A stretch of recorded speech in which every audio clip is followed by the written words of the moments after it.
자, 오늘 말씀은 이제 마태복음 10번째 이제 강의입니다. 오늘 말씀의 제목은 예수님은 어떻게 율법을 완성하셨나라는 제목으로 말씀을 나누도록 하겠습니다. 지난주 우리가 두 번 나누어서 우리 말씀을 나눴는데, 지난주까지 나눴던 말씀이 행복한 사람의 9가지 특징이거든요. 기억이 안 나실 수도 있지만 잠깐 한번 돌아보시면 첫 번째가 기억나시나요? 가난이에요. 행복한 사람의 특징은 첫 번째 가난이고, 두 번째가 애통, 그리고 세 번째가 온유, 네 번째는 의의 목마름, 다섯 번째가 긍휼입니다. 여섯 번째가 청결이고요. 일곱 번째가 화평, 그다음에 여덟 번째가 박해, 마지막 아홉 번째가 욕과 핍박, 이제 모함 받는 것. 이게 바로 아홉 번째까지였어요. 오늘은 이제 그리스도인의 소명에 대한 거예요. 오늘 말씀은 그리스도인의 정체성과 같은 소금 그리고 빛의 정체성이고요. 또한 세 번째는 예수님께서 어떻게 율법을 완성하셨는가, 이 부분을 세 번을 나누어서 같이 한번 나누도록 하겠습니다. 우리 본문 말씀 함께 읽을게요. 우리 5장 13절 본문 말씀 함께 읽겠습니다. 13절 시작. 너희는 세상의 소금이니 소금이 만일 그 맛을 잃으면 무엇으로 짜게 하리요? 후에는 아무 쓸데없어 다만 밖에 버려져 사람에게 밟힐 뿐이니라. 아멘. 첫 번째는 세상의 소금에 대한 거예요. 세상의 우리의 정체성은 뭐냐면 소금인데, 소금의 정체성을 살펴볼 때 이렇게 생각하면 좋아요. 소금에 어떤 기능이 있죠? 소금은 어떤 기능이 있어요? 벌써 주부에 적혀 있죠? 그죠? 짠맛. 뭐 있죠? 썩지 않게 하는 것. 또 맞아요. 방부제. 좋습니다. 아주 잘 대답해 주셨어요. 그래서 소금의 정체성을 볼 때 그 당시, 또 지금도 마찬가지예요. 소금의 기능이 뭔가를 우리가 조금만 더 이해하면, 예수님께서 우리를 향해서 오늘 읽었던 이 본문 말씀에 너희는 소금이야 라고 할 때 그 소금이 무슨 의미인지 우리가 조금 더 알 수가 있어요. 세상 가운데 소금의 정체성을 말씀해 주시는데, 우리 한번 그 부분을 한번 크게 세 가지를 한번 볼 겁니다. 이 세 가지의 소금의 기능을 보면서 그리스도인의 정체성을 한번 보도록 할게요. 첫 번째가 어떤 기능이 있어요? 소금의 기능 첫 번째가 뭐예요? 짠맛이에요. 그러니까 짠맛을 내요. 맛을 내는 건데 소금의 가장 중요한 기능이에요. 소금의 정체성은 첫 번째 짠맛을 내는 겁니다. 그러면 짠맛을 내려면 어떻게 해야 되죠? 소금이 있어요. 그러니까 소금을 막 보고 있으면 막 짜게 느껴져요. 옛날에 굴비를 걸어놓으면 짠맛이 느껴져요. 소금이 어떻게 하면 짠맛을 낼까요? 그 음식에 들어가야 돼요. 그리고 들어가서 막 버티면 될까요? 아니죠. 녹았어야 돼요. 그러니까 없어져야 돼요. 녹아지고 음식에 흡수되어야 소금이 자신의 기능을 해요. 사라져야 되는 거죠. 그때 이 소금의 기능인 짠맛을 낼 수 있습니다. 자, 그러면 두 번째 기능이 뭐였죠? 방부제예요. 좀 어려운 말인데, 방부제가 기능이 뭐냐면, 소금이 짠맛 다음으로 또 그 당시에 중요한 역할이 뭐였냐면, 음식물이 썩지 않게 했어요. 음식물이 썩지 않도록 소금을 뿌려놓고 거기에 음식을 담아놨어요. 그러면 음식이 썩지 않도록 했던 기능이 바로 이 방부제라고 하거든요. 썩지 않는 걸. 예를 들면 영독에서 고등어를 잡아요. 그러면 잡자마자 이 사람들이 간을 해요. 그럼 간을 하면, 그 당시에는 지금처럼 좋은 차가 없으니까 막 서울까지 오고 막 이렇게 오는 시간이 오래 걸렸잖아요. 그래서 영덕이라든지 바닷가에서 소금을 치면, 간을 맞추면, 간제비들이, 그러면 어느 정도까지 오면 이 고등어가 제일 맛있었을까요? 그래서 안동 간 고등어가 유명하대요. 그 당시 이제 시대로 봤을 때. 예를 들면 그런 겁니다. 그래서 소금이라는 것은 특히 생선 같은 거겠죠. 잘 썩지 않도록 만드는 그런 방부제 역할을 감당했어요. 지금도 마찬가지인 거죠. 소금이 짠맛을 내는 것도 그랬어요. 어떻게 짠맛을 냈죠? 녹아지고 흡수되고 사라졌어요. 방부제는 어떻게 될까요? 방부제도 똑같죠. 녹아지고 스며들고 사라져야 돼요. 거기에 들어가서. 그때 소금의 기능인 썩지 않게 할 수가 있어요. 자, 세 번째 기능이 뭘까요? 치료제 기능이 있었습니다. 그 당시는 지금처럼 많은 뭐 연고라든지 약품이 적을 때는 소금이 사람들이 치료제로서도 많이 기능을 했어요. 그러니까 치료제라는 것은 정말 생명이 없어서는 안 되는 거기도 하거든요. 치료제기도 하고 그 당시 소금은 생명에 있어서 반드시 필요한 필수품. 이게 소금이었어요. 그래서 소금의 기능은 마찬가지죠. 이 치료제 역할도 어떻게 돼요? 거기에 습수되고 스며들고 녹아지고 사라져야 되는 것. 이게 바로 소금의 기능이었어요. 결론적으로 이 세 가지를 보면 소금이 짠맛을 내고 두 번째 방부제 역할을 하고 치료제의 기능을 감당하기 위해서는 소금이 녹고 사라져야 돼요. 내가 죽어야 어떻게 해요? 남이 살아요. 내가 죽어야 이 사람을 살릴 수가 있게 되는 기능, 소금입니다. 반대로 성경은 이렇게 말해요. 13절에 보면 그 반대가 될 때 뭐라고 말하냐면 소금이 만일 그 맛을 잃으면 무엇으로 짜게 하리요? 후에는 아무 쓸데없어 다만 밖에 버려져 어떻게 해요? 사람에게 밟힐 뿐이니라. 이렇게 말을 해요. 소금이 맛을 잃으면 아무 쓸데가 없대요. 그래서 밖에 버려져서 사람에게 밟힐 뿐이다. 소금이 맛을 잃었어. 방부제 기능을 상실했어요. 소금이 치료제 역할을 감당하지 못하면 아무 쓸데 없어서 사람에게 밟히며 모욕당하고 멸시를 맛보게 된다. 이렇게 성경이 말해요. 예수님께서 소금의 정체성을 말씀해줘요. 적용해 볼까요? 적용. 소금의 기능이 있어요. 정체성이 있어요. 그러면 나에게 어떤 게 있을까요?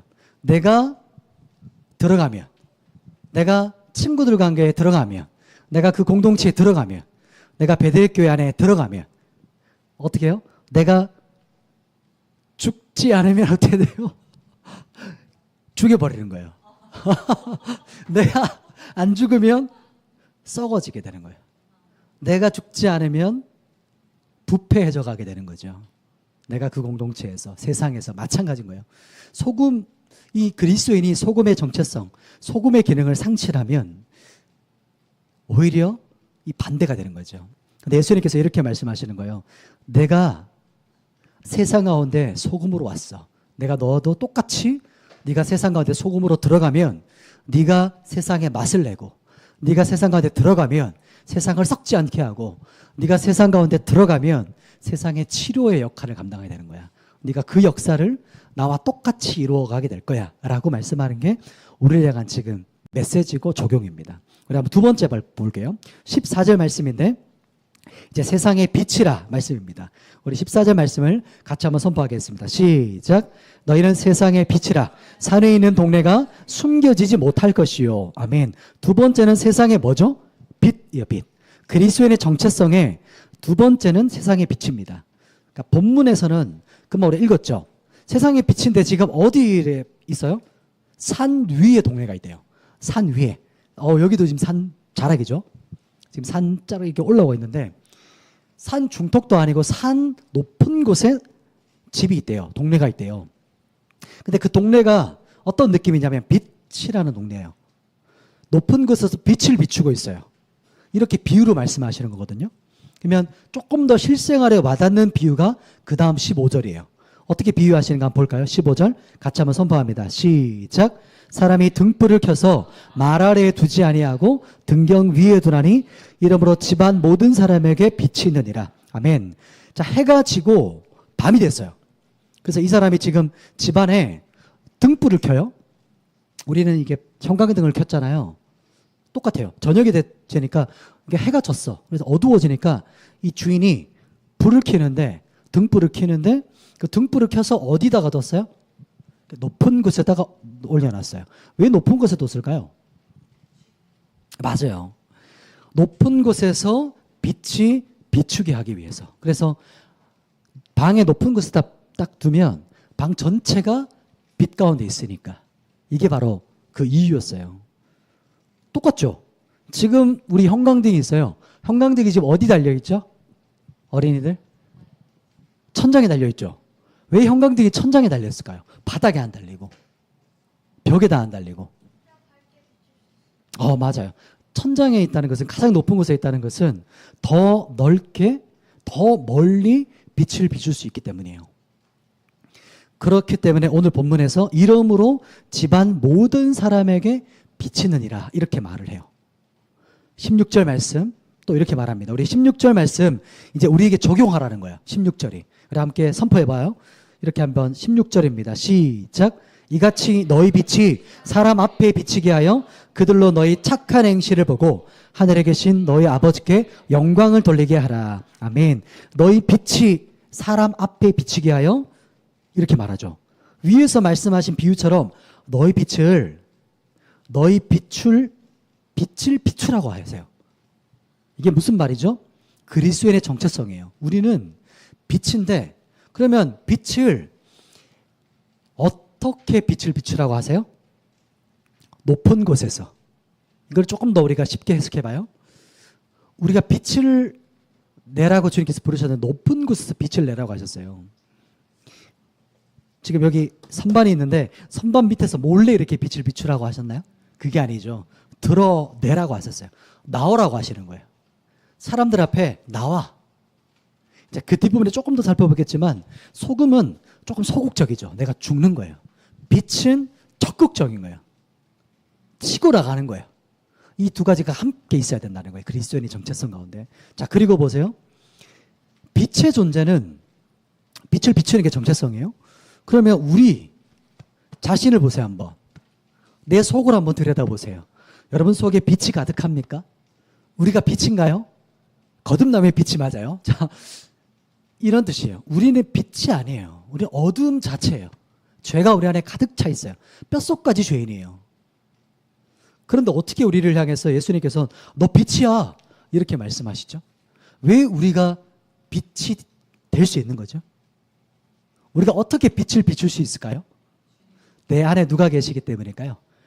빛 대신 예수님이 계시기 때문이에요. 자, 그러면 어떻게 빛을 비추냐? 이게 하나님과 우리와의 관계를 보면 그대로 나와요. 누구와의 관계요? 하나님과 나와의 관계. 요한복음에서 요한복음 1장 9절 말씀이 이렇게 말합니다. 우리 요한복음 1장 9절 말씀인데 제가 한번 읽어드릴게요. 우리 요한복음 1장 9절 이렇게 말씀합니다. 참빛 곧 세상에 와서 각 사람에게 비추는 빛이 있었나니. 아멘. 참빛. 빛이 누구시라고요? 예수님 그분이요. 예수님만이 참빛이세요. 원빛이세요. 그 빛. 처음 창조될 때 그 근원적인 빛이 예수 그리스도세요. 우리는 뭐죠? 우리는 어둠이에요. 맹인이에요. 어둠이에요. 그런데 그분이 우리 가운데 빛을 비추셨어요. 그랬더니 우리가 어떻게 됐어요? 그 빛이 우리에게 비쳤더니 우리가 그 빛을 머금고 이 빛을 어떻게 해요? 반사하게 됐어요. 그게 바로 하나님과 우리와의 관계예요. 예를 들면 지금 태양이 있죠. 눈에 안 보이실 수 있어요. 멀리 있으니까. 근데 빛을 비춰요. 태양이. 태양은 우리 어린이들 잘 아는 것처럼 빛을 막 발산해요. 그러니까 발광체라고 하거든요. 스스로 빛을 내는 존재예요. 달이 있어요. 달은 빛을 낼 수 있을까요? 빛을 내기는 내요. 자기 스스로 빛을 내는 게 아니에요. 근데 어떻게 빛을 내죠? 그렇죠. 반사해요. 그게 하나님과 우리와의 관계예요. 태양과 달의 관계. 태양이 빛을 막 뿜어내요. 그러면 그 달이 그 빛을 받아요. 그래서 어디를 향해 비추죠? 우리 지구를 향해서 빛을 반사 이렇게 해요. 그게 바로 하나님과 우리와의 관계예요. 그래서 하나님께서 우리의 빛으로 빛을 비추시면 내가 그 빛을 머금고 그 빛을 거울처럼 반사하는 거예요. 반사체. 그게 바로 우리 정체성이에요. 하나님의 영광의 빛, 영원전부터 영원토록 빛 되신 그분의 빛을 우리가 반사하는 존재가 우리 그리스도인이에요. 그래서 성경에서는 이렇게 말해요. 너의 착한 행실 이렇게 말해요. 착한 행실이 뭐죠? 쉽게 우리의 말과 행동이에요. 여기서 소금의 정체성과 빛의 정체성이 같이 가야 돼요. 소금은 뭐였어요? 버텨. 난 안 녹을 거야. 난 죽지 않아. 뭐 이렇게 하는 자아가 죽지 않는 정체성이 아니라 내가 그 공동체에서 내가 죽고 스며들고 흡수되는 거. 그렇게 나의 정체성으로 하나의 빛, 소금으로 소극적인 정체성으로 살아가요. 그리고 또 한 가지는 빛의 정체성. 내가 드러나고 보여지는 거예요. 그때 적극적인 정체성으로 사람들에게 어두움에 내가 이런 선한 행실을 통해서 빛을 비추는 거예요. 어둠이 부끄러워. 내가 말하지 않아요. 그러나 내가 빛을 비추면 부끄러워지는 거예요, 사람들이. 왜냐? 빛이 비추니까. 나는 빛이니까. 그게 바로 하나님의 영광의 빛을 반사한다는 거예요. 그래서 하나님의 거룩하신 성품, 하나님의 의로우심, 하나님의 은혜의 빛을 내가 반사하는 행동과 말, 이걸 통해서 하나님께 영광 돌린다는 거예요. 그래서 세상 가운데 보이지 않게 우리가 스며들어서 세상을 썩지 않게 하죠. 생명의 역사를 일으켜요. 치료의 역사를 일으켜요. 또 한 가지로 하나님의 빛을 이 땅 가운데 비추는 거예요. 그래서 이 두 가지가 함께 가는 겁니다. 자, 결론적으로 보면 이 첫 번째, 두 번째 정체성, 그리스도인의 정체성은 세상의 소금과 빛이다. 예수님께서는 지금도 말씀하시는 거예요. 지금도. 너희는 세상의 소금이야. 아들아, 딸아, 너희는 세상의 소금이야. 세상의 빛이야. 예수께서 지금도 나에게 말씀하시는 게 뭐냐면 내가 너희를 세상의 소금으로 세상에 맛을 내는 존재, 세상을 썩지 않게 하는 존재, 세상을 치료하는 나의 역사를 감당할 사람으로 내가 너를 심겨 놓았어. 또 너는 내가 이 땅에 빛으로 너를 이 땅에 보낸 거야. 내가 이 땅에 빛으로 온 것처럼 세상의 어둠을 몰아내고 어둠 가운데 나의 빛을 반사하는 존재로 나의 거울로 내가 이 땅에 너를 보냈어. 너는 세상의 소금이요 세상의 빛이야. 이렇게 우리를 향해서 말씀하시는 거예요. 이걸 기억해야 돼요. 이제 마지막 세 번째 한번 볼 텐데 이 말씀은 17절부터 20절까지 말씀인데 오늘의 말씀은 먼저는 17절 말씀을 한번 볼게요. 우리 마태복음 5장 17절 말씀 같이 한번 읽어보겠습니다. 시작. 내가 율법이나 선지자를 폐하러 온 줄로 생각하지 말라. 폐하러 온 것이 아니요 완전하게 하려 함이라. 아멘. 자, 예수님은 이 땅에 오셨죠. 왜 이 땅에 오셨을까요? 그 이유가 오늘 이 본문이에요. 17절부터 그 뒷부분에 하나님 예수님께서 말씀하시는 부분이에요. 예수님께서 이 땅에 오신 이유가 뭐지? 스스로 직접 말씀해 주셨어요. 내가 왜 이 땅에 온지 알아? 이렇게 말씀해 주셨는데 17절에 이렇게 말해요. 내가 율법이나 선지자 이렇게 말하죠. 율법이나 선지자는 뭘까요? 맞아요. 율법은 곧 모세오경, 그죠? 토라를 상징해요. 그리고 선지자는요, 선지서를 예언해요. 그러니까 예언서들을 예수님께서 그 예로 들으신 거예요. 그래서 이 구약 전체를 말씀하시는 거예요. 구약 전체를 어떻게 하러 왔다고요? 폐하러 온 줄로 생각하지 마. 폐하다는 게 뭐예요? 구약 모든 사람들을 막 갈아엎어. 구약 성경을 갈아엎어 막 뒤집고 깨뜨리고 아무것도 아니야 이렇게 하러 오신 게 아니야. 이렇게 말씀하신 거예요. 예수님께서. 내가 왜 이 땅에 온 줄 알아? 내가 왜 이 땅에 몸으로 있고 온 줄 알아? 이렇게 예수님께서 말씀하시면서 이 땅에 오신 목적과 이유를 한마디로 하세요. 그 뒷부분 한번 보시겠어요? 성경? 뭐라고 말씀하셨죠? 동사가 있어요. 중요한 동사. 폐하러 온 곳이 아니요 어떻게 하러 와셨어요? 17절에 뒷부분에 완전하게 하려. 완전하게 하려 오셨대요. 무엇을 완전하게 하려 오셨다고요? 그렇죠. 구약 성경 전체를요. 토라를 완전하게 이루시기 위해서, 완전하게 성취하기 위해서 오셨어요. 그러시면 이 완전하게 하신다, 성취하신다, 이루신다는 개념이 뭘까요? 그 다음 절에 나옵니다. 18절 말씀을 한번 읽어볼게요. 우리 18절도 같이 한번 읽어볼 텐데 예수님께서 토라를 이루신다는 뜻이 뭔가 그 다음 절에 우리에게 설명합니다. 우리 함께 선포하겠습니다. 시작. 진실로 너에게 이르노니 천지가 없어지기 전에는 율법의 1.1획도 결코 없어지지 아니하고 다 이루리라. 아멘. 천지가 없어지기 전에는 율법의 1.1획도 결코 없어지지 않을 거야. 다 이룰 거야. 엄청난 선포시거든요. 예수님께서 이 말씀을 선포하실 때 제가 믿기로는, 상상하기로는 사도 베드로가 베드로전서 읽어보시면 이 말씀과 거의 비슷한 맥락의 뉘앙스를 선포해요. 베드로전서에 예수님께서 이 말씀을 듣고 그 감동하심을 가지고 선포하는 말씀을 아마 베드로전서 1장 24절, 25절인데 한번 찾아볼까요? 우리 베드로전서 1장 24절, 25절. 이게 구약 시편에도 아주 자주 나오는 말씀입니다. 우리 시편 말씀을 인용한 베드로전서 1장 24절 25절 말씀인데 말씀에 대한 선포예요. 오늘 우리가 찬양했던 그 찬양이 이 말씀 안에 녹아져 있습니다. 우리 신약 성경 378페이지 정도 있어요. 우리 찾으셨죠? 우리 같이 한번 우리 온 열방을 향해서 한번 선포하는 마음으로 함께 선포해 볼게요. 베드로전서 1장 24절 25절입니다. 시작. 그러므로 모든 육체는 풀과 같고 그 모든 영광은 풀의 꽃과 같으니 풀은 마르고 꽃은 떨어지되 오직 주의 말씀은 세세토록 있도다 하였으니 너에게 전한 복음이 곧 이 말씀이니라. 아멘. 오직 주의 말씀은 영원하도다 이렇게 선포해요. 왜 그러시죠? 왜 주의 말씀은 영원할까요? 말씀은 곧 맞아요. 예수님 자신이기 때문이에요.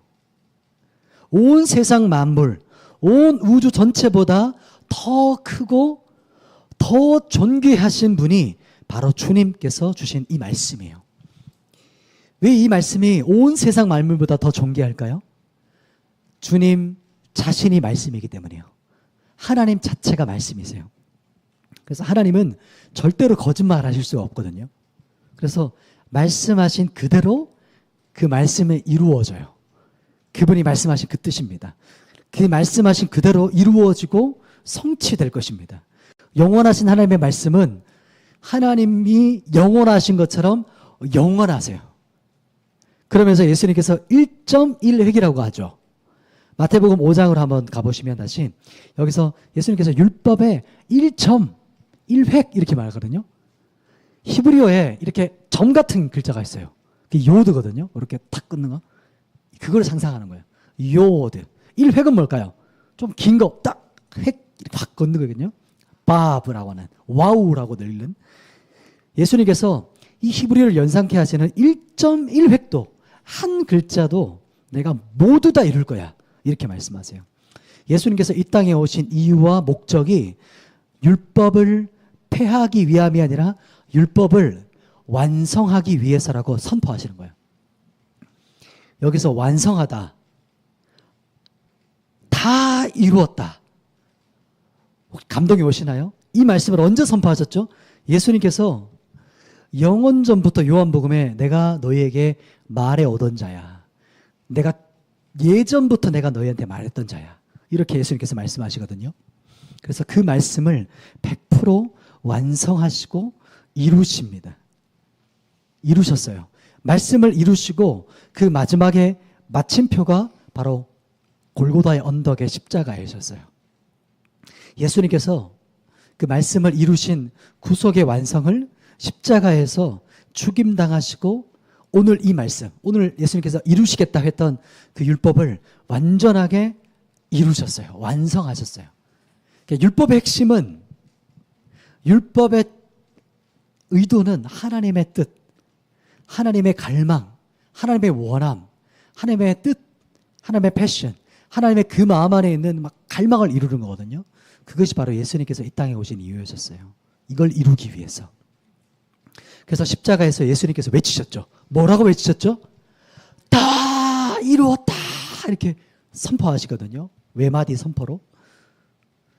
누가 인생의 마지막에 한마디 남겨주세요라고 하면 나 다 이뤘어 라고 할 인생이 있을까요? 예수님 외에는 없어요. 우리 주님께서 십자가에서 외치신 다 이루었다. 내가 완벽하게 이루었어. 내가 완전히 성취했어. 이렇게 온 열방이 듣게끔 큰 소리로 막 짐승이 울부짖는 것처럼 외치셨거든요. 이 말씀은 그 골고다에서 선포되신 그 2000년 전에 이스라엘 예루살렘의 성전 밖에서 문 밖에서 이루었던 그 선포가 지금도 계속해서 선포되어지는 말씀이에요. 지금도 나를 향해 선포되고 있고 이 율법의 완벽한 성취와 완성이 예수 그리스도의 십자가로 완성되셨어요. 지금도 우리를 초청하고 계시는 거예요. 우리 부모된 우리가 거듭났지만 계속해서 다시 우리가 십자가 앞에 나가고 우리 자녀들, 우리 영상을 통해 함께하는 모든 지체들을 향해서도 그 골고다 언덕 아래에 있는 그 십자가에서 선포가 지금도 우리를 향해 선포하고 계시는 거예요. 우리가 그리스도인으로 온전하게 살 수 있는 근원이고 이유가 되는 그 십자가 앞으로 우리를 초청하고 계시는 겁니다. 우리 말씀을 정리하겠습니다. 우리 그리스도인은 세상의 어떤 정체성이죠? 그렇죠? 소금이고 빛이에요. 소금과 빛으로 부름받은 세상 가운데 구별된 에클레시아 교회입니다. 세상의 소금이 뭘까요? 기능이 뭐였죠? 세 가지가? 짠맛을 내는 거, 맛을 내고 썩지 않게 방부제. 세 번째가 치료하는 거예요. 치료와 치유의 역사를 일으키는 사람이에요, 우리는. 그리고 두 번째, 세상의 빛은 뭐였죠? 나는 빛이 아니지만 내 안에 계신 예수 그리스도가 빛이에요.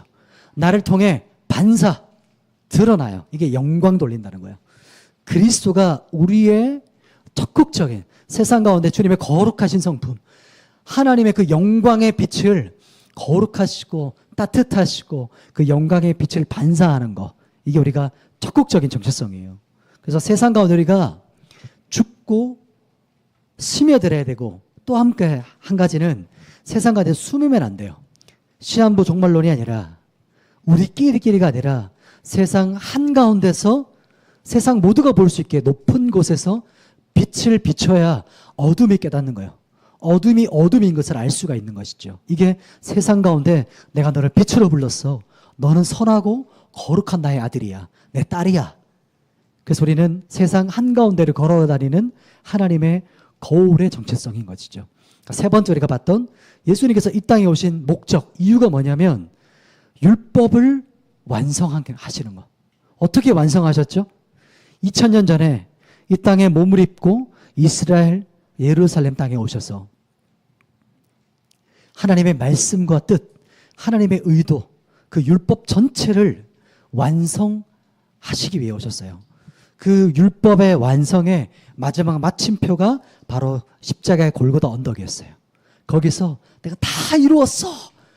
선포하시면서 그 십자가 아래에 있는 그 무지한 백성들, 자신을 못 받고 있는 그 로마 백성들, 이스라엘, 자신을 버린 이스라엘 백성들, 그리고 온 열방을 향해서 골고다 언덕에서 큰 한마디 외침으로 울부짖으셨던 그 다 이루셨다, 다 이루었다 라고 선포하시면서 지금 우리에게도 선포하고 계시는 거예요.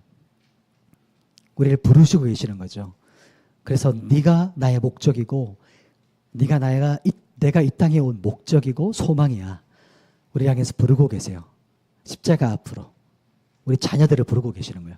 지금 우리 어른들도 부르시고 우리 계속해서 거듭나게 하시지만, 특별히 우리 거듭나지 않은 청년들이 있다면, 우리 청소년들이 있다면, 우리 다음 세 자녀들이 있다면 십자가 앞에, 그 골고다 언덕 앞에 수치를 감당하신 그 앞으로 우리가 모두 나아가시기를 간절히 소망합니다.